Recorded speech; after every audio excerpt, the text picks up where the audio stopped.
Welcome to Frankly Speaking with Dr. Wade. This show was created for and inspired by the thousands of patients I've served, so it's time for me to speak up and speak out on their behalf. With a wide range of experts, we bring you weekly insights, diving deep into topics of controversy to bust through the sugar coating that keeps you and your family stuck in the mainstream. Today I have a special guest here, Sarah Peters. She is an occupational therapist, a fantastic mom, and also a yogi. She has influenced me already, and I share that with her, but sometimes she doesn't realize how. And sometimes it's her gracious ability to process information and just let it be. And I'm like, why does this not faze you? You're just so relaxed with it. So she either hides it really well, or she has other options too, which is she's strong, she's capable. Anyway, so that said, Sarah, will you tell us about yourself, a bit of your history and how you got to this point? For example, becoming a yogi after working through your years of OT training. Yeah. So, hi everyone. I was been an occupational therapist since 2004, and started practice. Always loved working with children, and over time that has emerged into loving to work with parents and adults. So now I get the joy of doing it both. But I had been practicing in birth to 3. I've worked in outpatient, a lot of sensory integration work. I found yoga. I found my way into yoga after a traumatic car accident. And in that process of healing, I had a friend drag me out of my house and said, "You're just going. You need to just try this," because I was in so much pain. I immediately fell in love. Immediately started to feel like all other things were possible that I was starting to feel that weren't. And then that's evolved over time. So I'm a fairly new yoga teacher. I oftentimes get the feedback that people feel like I'm not. And I think it's because I've been doing it a really, really long time. This practice has not only reminded me of my physical strengths, my physical abilities, but through that has found my inner strength, a lot of peace. And I think that this marriage of being able to see things in the perspective of an OT, I see things so broadly. But yet, as an OT, I have the ability to break things down to really small steps.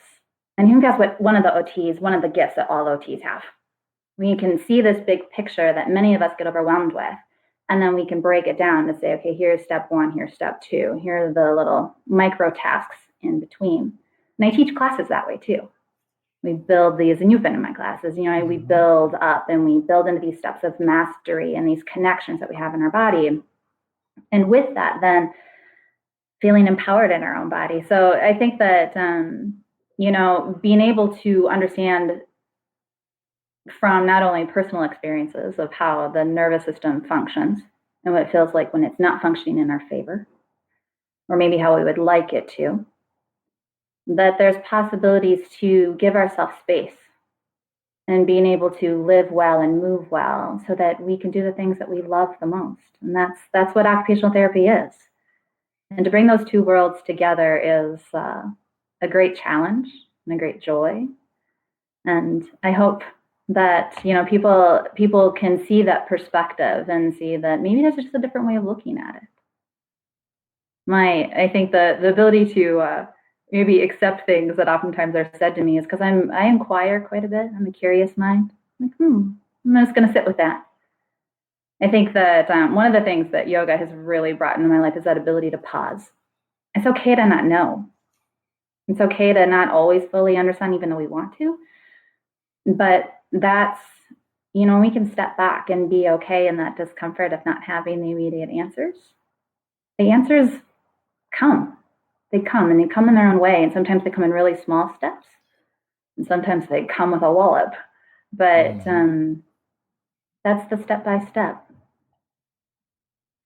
So you said a couple things there that I can appreciate, and I think maybe deserve a little expansion or a window in, is that when you look at step by step, where do you think, so as a man, I know that when I bring up yoga to some men, as I practice and they're athletes and whatnot, yeah, it's way more accepted now but there's still this immediate resistance, like I'm a man, I'm inflexible, kind of resistant. And yeah. I know I'll just share my little window with how I got introduced to yoga was through my bride, who knew I needed to be there years ago. And I was, with my exercise regime and my style and my athletic approach,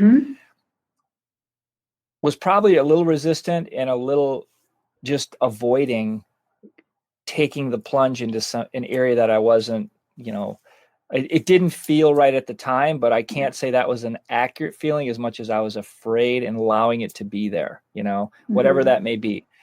But my point is, there was also this, like you just said, this pause and the ability to pause. So A, some resistance, and B, thinking that there's all these other priorities ahead of it. So you said basically 3 things I want to have you look at. You said step by step, which is really cool because you have this ability as an OT to break this down. And I love, that's one of the cool things about how you teach. When you teach, some people are really, really good teachers, right there. And you have that natural ability because you've broken it down. So when we're in class and we're going through this, and you all of a sudden this window opens up and you go, when we're in this position, we move here, and this is where you should feel it. And if you're feeling it here, and then you kind of guide us back to where you should feel it and not make the other one wrong, but just like focus here. And it's like that helps me grow in that class. And I'm like, that's what I'm looking for, because it feels different than I look. Right? Yes. and then with men in resistance, and then how you get, for ladies watching this, women watching this, how do you get your guy there when he's afraid of being, he's afraid of sucking at this, basically. He's afraid of not feeling like he's doing it well. Like, I can't do that pose, so I'm not doing it right. And I don't like not succeeding, so to speak. So I don't think that's unique to men versus women. I think that as human beings, we tend to stick with things that we're comfortable with. We stick with things that we know what to expect. Because if we don't know what to expect, then what? We're hopping into the unknown. And that takes a lot of trust, and it takes a lot of courage, and a tremendous amount of vulnerability. I think with any time we try something new. And so I feel like oftentimes there's actually a Yoga Sutra, not to get too yogi with it, but where oftentimes you can see somebody and you think you know the solution for them, right? Like, I think I know what might help this person. But if they're not looking for an answer, if they're not looking for a solution to their problem, heck, they might not even see it as a problem. It can't be received, right? And so when we approach those who you're like, you just wait for the window of opportunity, I think. It's like, if there's somebody you love and you want to share that with somebody, maybe that can be a place of, I'd really like to do this with you. I'd like to share something that I love with you. You might hate it. You might love it. I don't know. But maybe it's something we can share in together. Or it's maybe somebody says, they're holding their back. It's like, it really looks like your back is hurting you. I wonder if, I do this a lot. If there's anybody out who knows me, they know that I do the I wonder, giving away my poor kids and my poor husband. And then they're like, there it is again. But it's the place of curiosity. I wonder what it would feel like if we tried something different, and maybe sometimes they want to go by themselves. Maybe they want you to hide in the corner of the room. Right. Heather's so funny about that. I don't know if the audience knows that we also practice together. No, maybe they don't. But I see that a lot with spouses, that where they don't practice side by side. Certainly not, one in front of the other. But you go to that corner, I'll go to this corner. They need their own space with it. And sometimes I think that's it. Some spouses or some people we love, that we want to share in those things together. And some individuals say, I want this for you too, but I need to have my own space around it. And we have to honor that, wherever that's at. Yeah. Wade, you go over here and give me my space. And the thing is it's, I think that any time that we meet resistance, There's a window in which finally somebody may say yes, or it's not for them. But we have an opportunity, and there's a lot to be said that in our practice of planting seeds. And if we take the opportunity to plant the seed of my yoga practice has done this for me. And it's not for everyone. I'd like to say that it is, but maybe it's not, or maybe we find it in our own way, and know that there's many different flavors, of it. And I give the example of meditation, for example. My meditation practice is that of chanting, the yoga of sound, of creating sound, creating our own vibration with our voice. There I find stillness. To have me sit and do moments of stillness just to, to observe my thoughts. I'm still working, we all are building that window of tolerance. And so that's where meditation and yoga come together. But it's in those periods of resistance, whether it's in a meditation practice or a yoga practice, that with any resistance is the brink of change.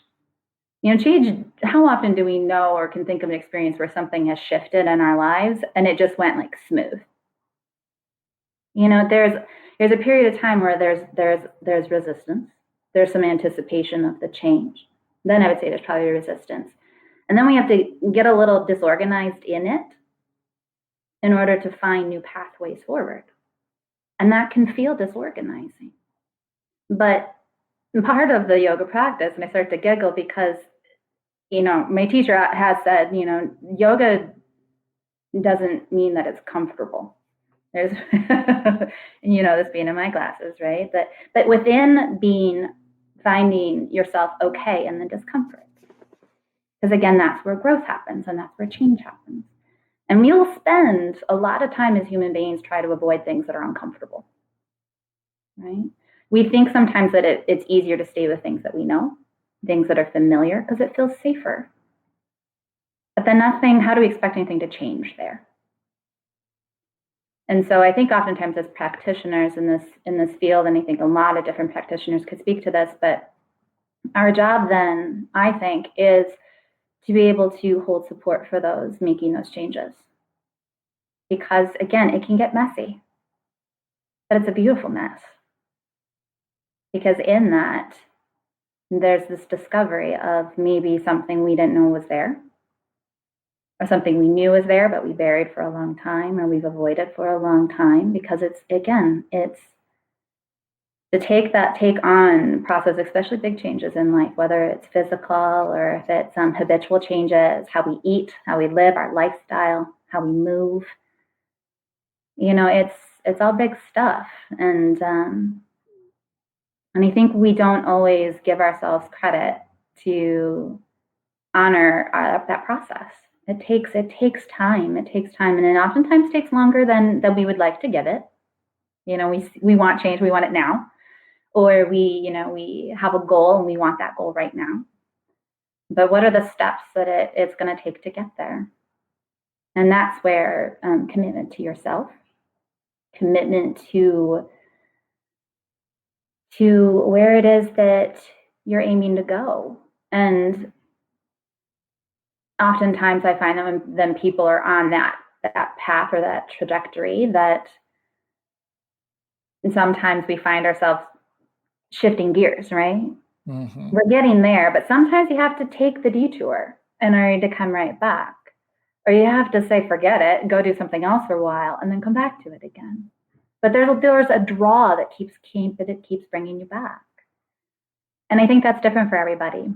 I think that why we come to these practices or why we choose to make the changes that we do is really individual. And depending on, like you said, your spouse may have been saying this for a long time, but when you were ready, there's your power of your choice to say, okay, now it's time. Well, let's talk about that episode. Some of you already know this because I've shared it with you, and others, there's many who don't. But when I first, one of my first classes was a yin class, and then I graduated to Sarah's class. Okay. There's no graduation. It's just different. Well, here's the without boring anybody. I literally wanted to. I remember it was like a pigeon pose, and I wanted to get up, and there's the door. That's where I want to be. I want to run from the pain and discomfort. And what I was really fascinated with was my sense of pushing too deep for where I was at the moment, not honoring myself is what I learned as of that. I also learned to find a way to sit in the pain. Now, I'm bringing this up because I'm not the only one. And number two, it doesn't go away. It doesn't just vanish, What right? doesn't? The discomfort. I like that you changed the word from pain to discomfort. Right. So one of the things I talk about with patients, what do I think things I talk about with colleagues too, is we like change, like you alluded earlier, when we get to control it or think we're controlling it. So conditional change, it's like, well, that's really not trusting and that's really not honoring. So in saying this, I have two questions for you that I want you to elaborate on. I'll say the words first and we'll come back to them because I'll probably forget. Resistance and expansion. Okay. So what I found was I was completely resisting because of the discomfort. And then when I was in the discomfort, I felt like I had to run from it. Okay. Like I could physically picture myself just like go away, how do I avoid? And then everything translated into my life. Like you're avoiding discomfort. You're hiding things, Wade, that you don't want to hide, that you're just like avoiding and afraid of. What are those? Are you afraid to sit through this and find out what it's really about?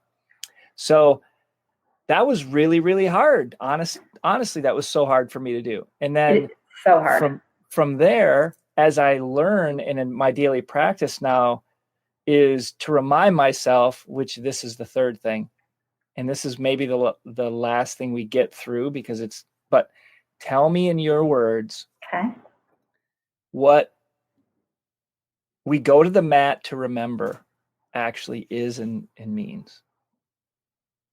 Ooh. We practice on the mat to remember. To remember what? To what? And how? And this is different for everyone, right? So yeah, that's why I took a big breath. It's a big question. Do you want to go with resistance and expansion first? Yeah. Well, let me see if I can loop it all. Let me see if I can loop it. So I think that when we think about discomfort, and I always tell my students, and I tell this to my private clients, we don't want pain. And that's normal, but that's also never the goal. At no point ever, for a variety of reasons that we don't have time to go into. But if this practice is by finding not only balance in our physical body, but balance also between our parasympathetic and our sympathetic nervous system, like the brake and the gas pedal, if we want to simplify it in that way, we have to be able to do that dance, finding the edge and finding the place, though, where there's the edge, but that I can still breathe. Because the breath, and that's where we'll hop into expansion, right, is when our body can breathe, when our nervous system feels safe and secure in a place, that when then I can expand myself there, then you've got the dance.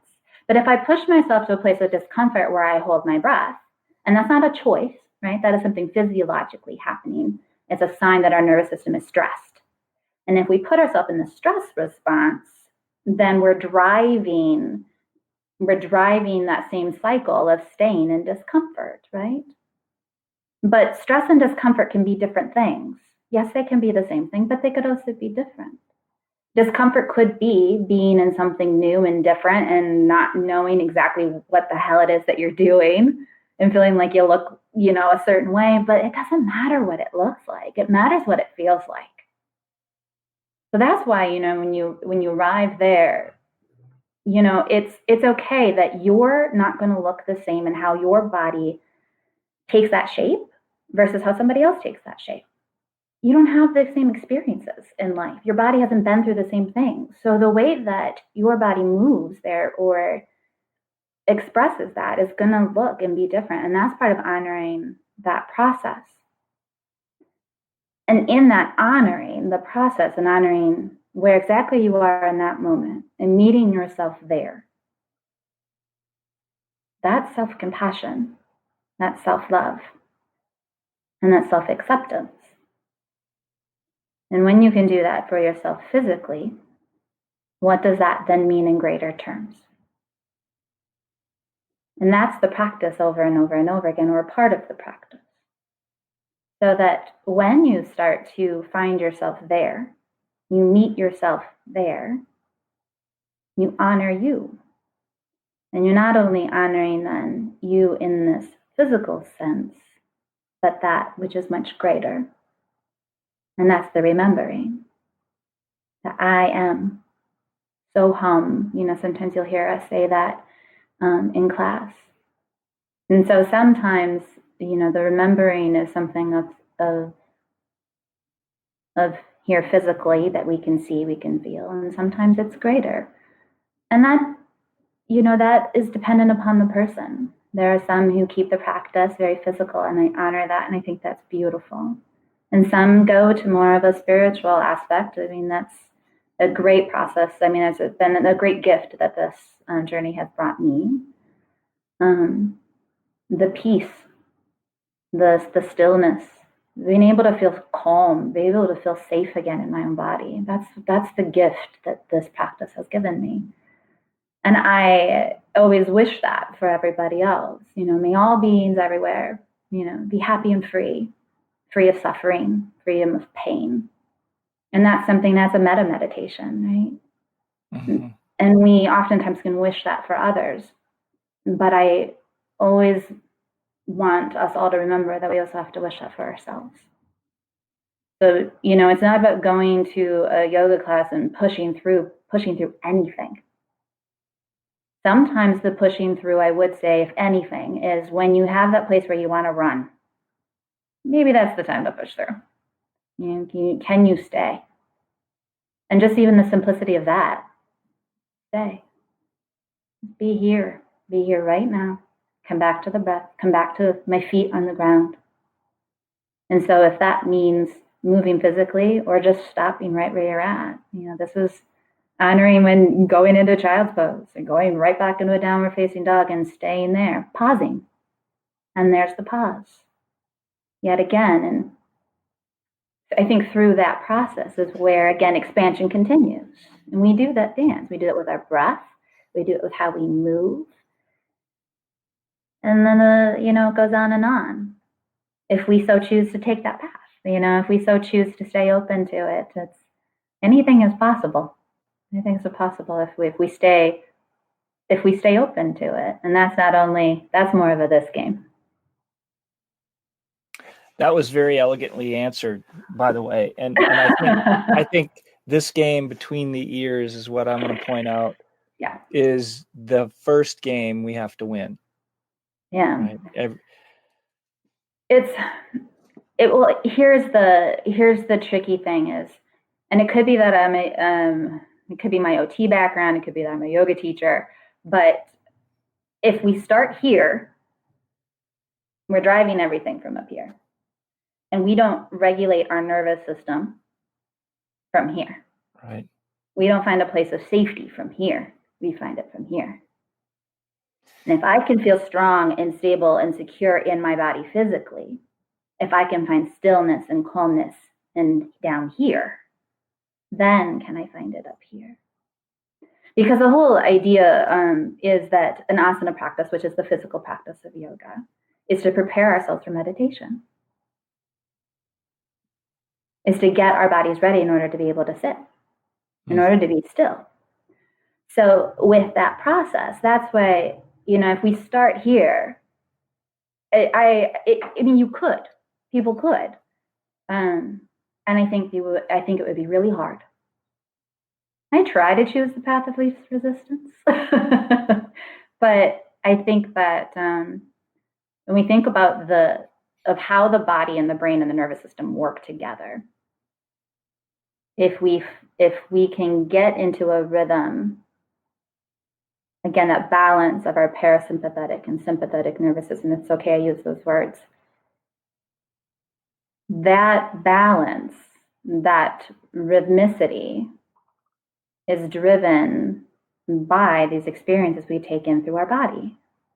We take it in, we process it, we digest it, and then we do something with it. And there's how the sensory piece comes in. And that's how that, comes full circle in my professional life and also in my personal life. But there's that dance, but we can't control that from here. And then the more that I think we start to realize that we go through this world, and especially in our society, trying to control things,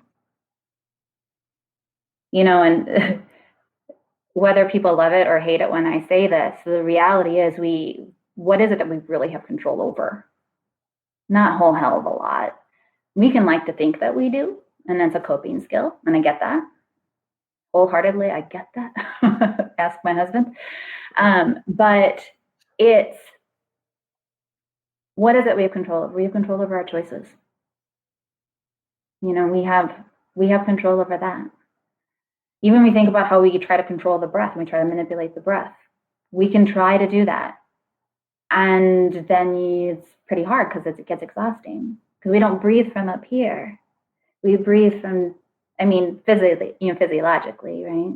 Our brainstem, our nervous system, that low part there is what sends those messages down low that say, hey, you're safe. You can take a breath now. Because if we're in fight flight, if we're in stress mode, if we're in anxious mode, right? We're ready to get the heck out of Dodge. We have to flee or fight. Yeah. So everything goes in to get ready to go.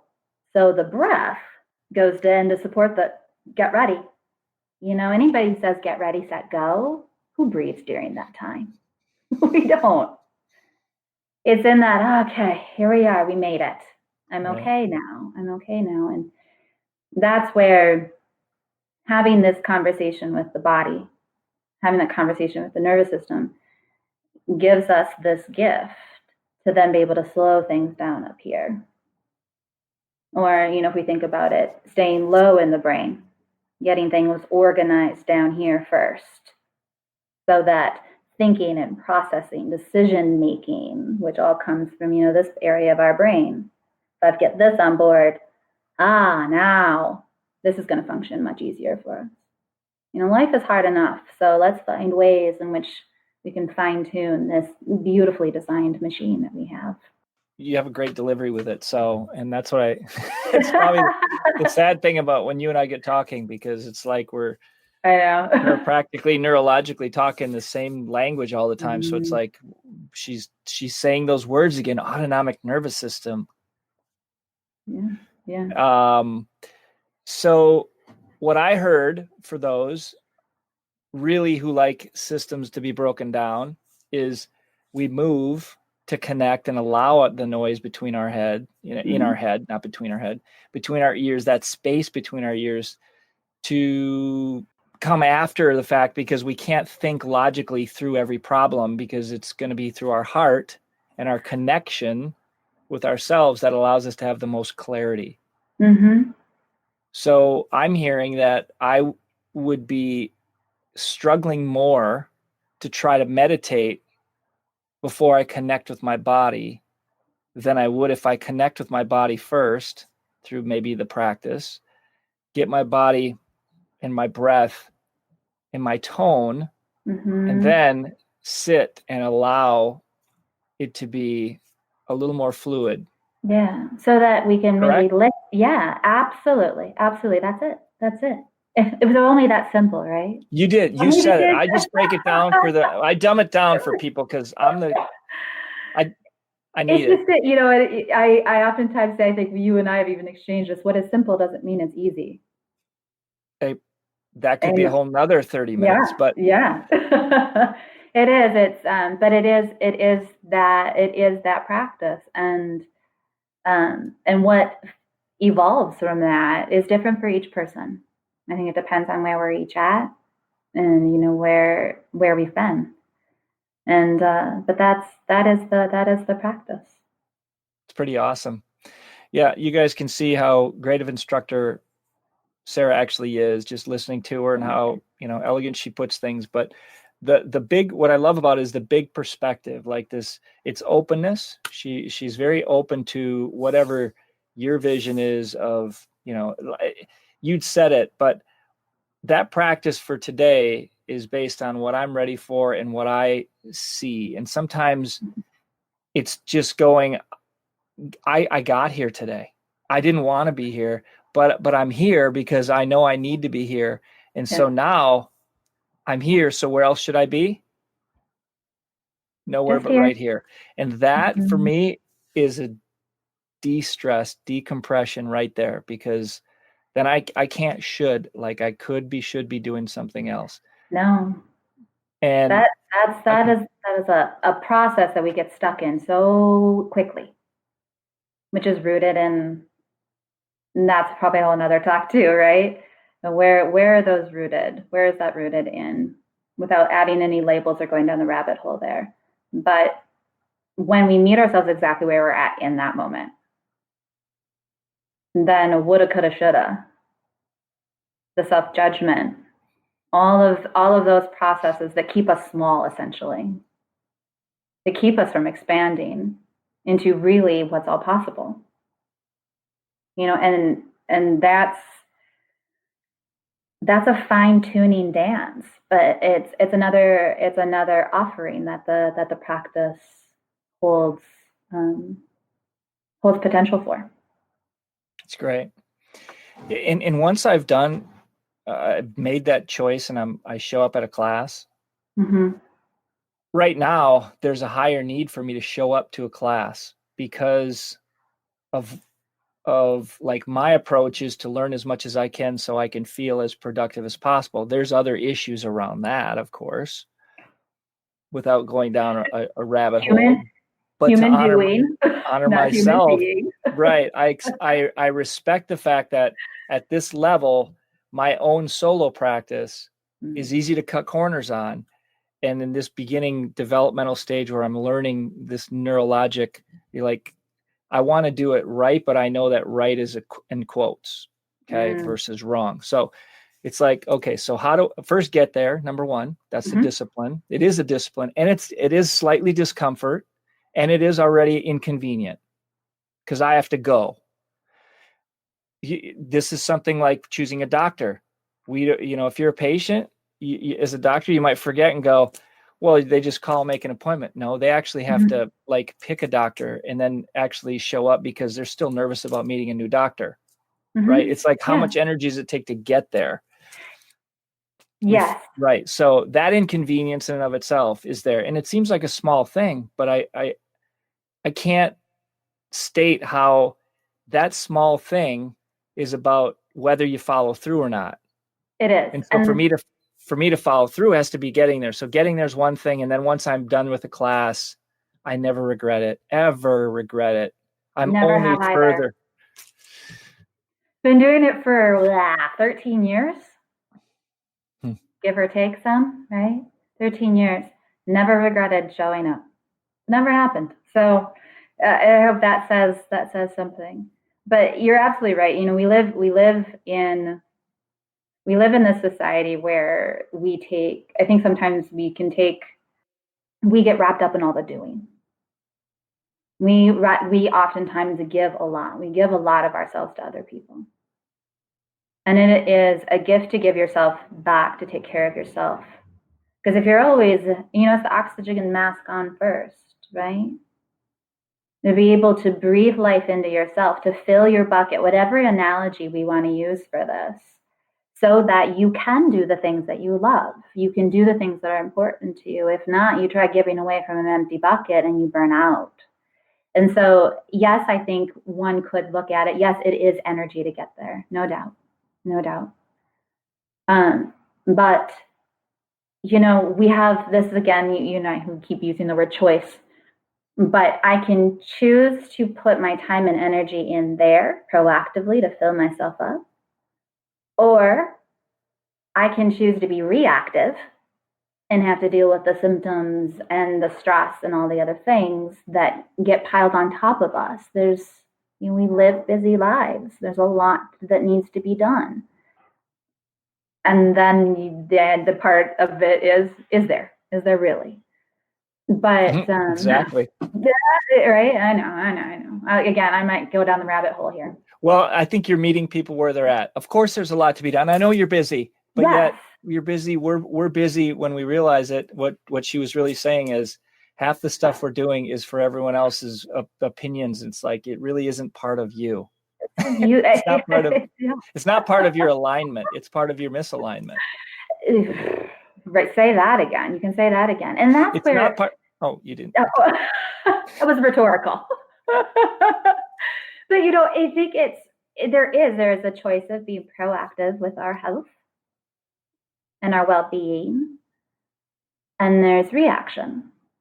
And I think we can think about that in the same way with the things. Anytime we put anything in our body, anything we do with our body, food, how we take care of it, that's proactive versus reacting in a way. And where do we want to put our energy? And that's choice. Where do we want to put that energy? And I want people to know and feel empowered to make those choices that are best for them, wherever it is that they're at. Mm-hmm. And sometimes, it's you just have to start with step one. And that step one can be different for every single person. It doesn't have to look exactly the same. But if you first can look at where it is I'm at right now, what is it that I can do? That's where we start. And then we go from there. Versus, I want to be way over there. I want to be 30 steps ahead right now. And why? Getting there faster doesn't change the end result. This process is about the journey. About this. I know, right? It's not about the end goal. It's about what happens on the way there and all the things you can discover. People hear that and they see that in all their memes, but it doesn't change their behavior. So that's cliche. Tell me in your words what that means. Well, I think that if we meet ourselves where we're at, and I think that, we all have to start with a goal. We're human beings. We drive and accomplish things, or we accomplish things from our drive, right? Internal motivation. And sometimes we get so hyper-focused on that thing over there, that thing I want to do, or that thing I want to have, that we miss out on what's happening right now in front of us. And that's where then the simplicity of meeting yourself right here, right now. Because from that, then things can expand and grow. And those little mini experiences, those lessons along the way, grow and expand into something bigger, which is just like laying down pavers, to build a road or to build a path. Right? You don't lay them all down at one time to get to the end of your sidewalk, right? It's one at a time. You lay down a brick. You got to bury it. You got to level things off. Okay, I've done this one time. But it's laying this pathway down for us to then see clear what the picture is. I think that when we try to go too hard, too fast, I think this is where injuries happen. I think this is also where people don't feel successful and they quit and they give up on it. This isn't working. Well, how do you know what is working? If we compare to what's working to meeting the goal that's way out there, well, yeah, then no. And of course, then it's never going to feel like it. But that's where if we step it back, step one. Okay, did we meet step one? Yes? Okay, let's build it from there. We don't walk in one day. All of a sudden decide one day I'm going to start walking as a person, right? Think of all of the things, if you're a parent, all the things that have to happen before your child walks in about the first year of life, around one, right? Oh my gosh, all of those little steps that it takes to get there, they're huge. But they take time. And they take time. And then, okay, yes, and now we're walking. Now what? Running, skipping, jumping, all those things. We keep growing. Development never stops. Right? That's why kids are such a great the best refresher, reminder, teacher. To me, it's just like, look at these little buggers. They crack me up. They don't know what's going on, and they just respond. They just do. They do what they do. And as parents or as adults or caregivers, again, how we respond to that then molds their change, molds their experience. And again, another talk. Yeah. But, how that play happens and how we're shaped and molded, why we see the things we see or the perspectives in which we see things, are based off of our interactions in those experiences with other people and with ourselves. And so being able to, to take that full circle, to come back of, I think that when we come into any time when we're making change, our expectations of that have to be realistic. I'm not going to go into a yoga class and stand on my head for the first time. Please don't ever do that, anybody. Right? That's right. And that's not the goal. You've heard me, you've probably heard me say this in class, any part of any position that we're going to put ourselves in. If your feet stay on the ground or if your feet come off of the ground, what you're cultivating is exactly the same. It just looks different in each body. And so when we let go of those expectations that we think things are supposed to look like, instead be able to see things for what they are right now, that is pausing, that is observing, and that is reflection, and that is self-love, all in that one little package. And also present. Mm-hmm. Yeah, that's present. The other day, it was said, this is carried with me to see what I love so much about this whole topic and where this like parallels with like my life every day, but where you can not see it and then just be like, what's the word I'm looking for? Completely oblivious. How's that? Yeah. 2 words. But I don't think you're completely oblivious. Well, here's my point is I'm going through the motions, therefore I should see and have this. I've changed my diet, therefore I should be losing weight. I exercise, therefore I am healthy. I mean, the linear part of this, right? But what I heard was if your eyes go over here, this is a really paraphrasing. Then if your mind goes over there, or if your eyes go over there, then your mind goes over there, and then you're out of where you are.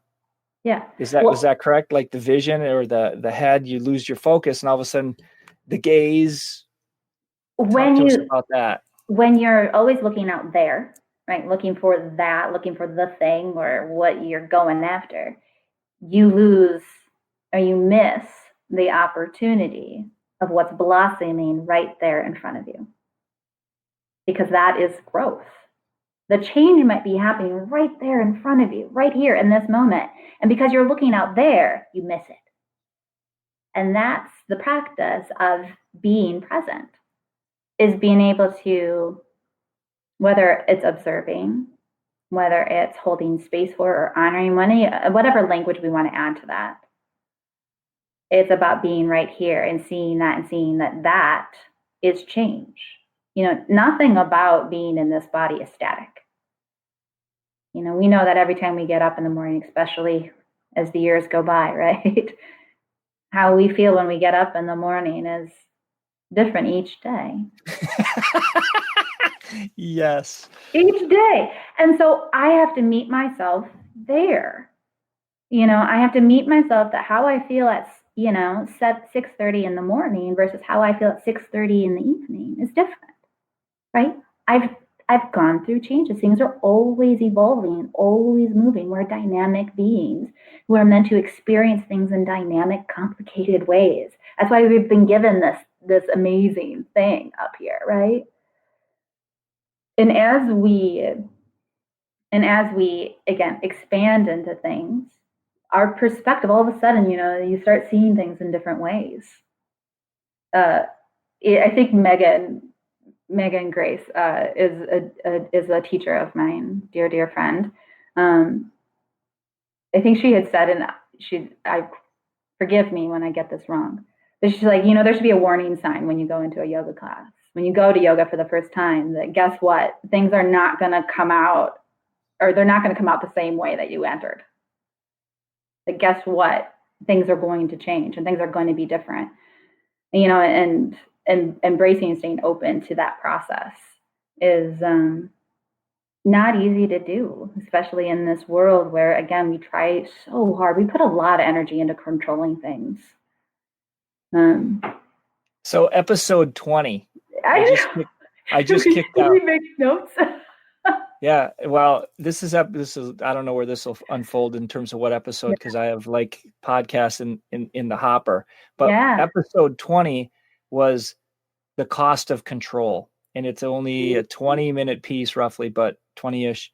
So it's a quick hit. But my point is, there is so much breadth and depth into the cost of control and what it means in our life. Now, I could simply keep it around health. How is my need to control whatever it is in my life affecting my health, which translates to the mat, which translates to my practice of whatever, my ability to focus, my relationships. It literally just bleeds into this. So unless I ever understand what control is about and open up to the possibility that it's an illusion, to me, control is an illusion. We can take charge in a moment, but we don't take control. That's a myth. It's also complete delusion. And it results in a tremendous amount of suffering at our own hands. But then that's when we have to look at the why. And there's where inquiry comes back in. That's where a place of curiosity, what is at the root of that? And for many of us who seek control in our life, there's a reason why. We had to do that to survive. But then at some point, when is that survival skill or that coping skill now being a hindrance? What worked for us in the past, which was an awesome tool, strategy to get us through that moment, is no longer needed. So I know you are time sensitive, and here we are. So why don't we say we could just move into another conversation another time? And this we got plenty to talk about, Sarah. There's never a shortage of that.